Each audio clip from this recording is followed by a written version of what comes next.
తెలంగాణలో ఇక నుంచి బెనిఫిట్ ప్రీమియర్ షోలు ఉండబోవని సీఎం రేవంత్ స్పష్టం చేశారు. ఇవాళ హైదరాబాద్లోని కమాండ్ కంట్రోల్ సెంటర్లో టాలీవుడ్ ప్రముఖులతో ఆయన భేటీ అయ్యారు. ఈ సందర్భంగా సీఎం రేవంత్ రెడ్డి మాట్లాడుతూ అసెంబ్లీలో చెప్పిన దానికే తాను కట్టుబడి ఉన్నానని పేర్కొన్నారు.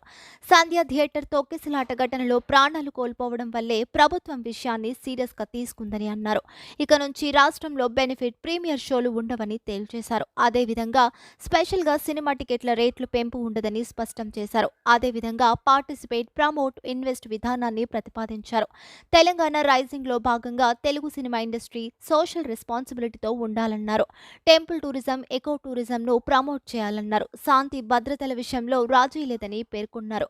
ఇక నుంచి బౌన్సర్లపై సీరియస్ ఉంటామని, అభిమానులను కంట్రోల్ చేసుకోవాల్సిన బాధ్యత సెలబ్రిటీలదేనని అన్నారు. సినీ ఇండస్ట్రీకి తెలంగాణ ప్రభుత్వం అండగా ఉంటుందని భరోసానిచ్చారు.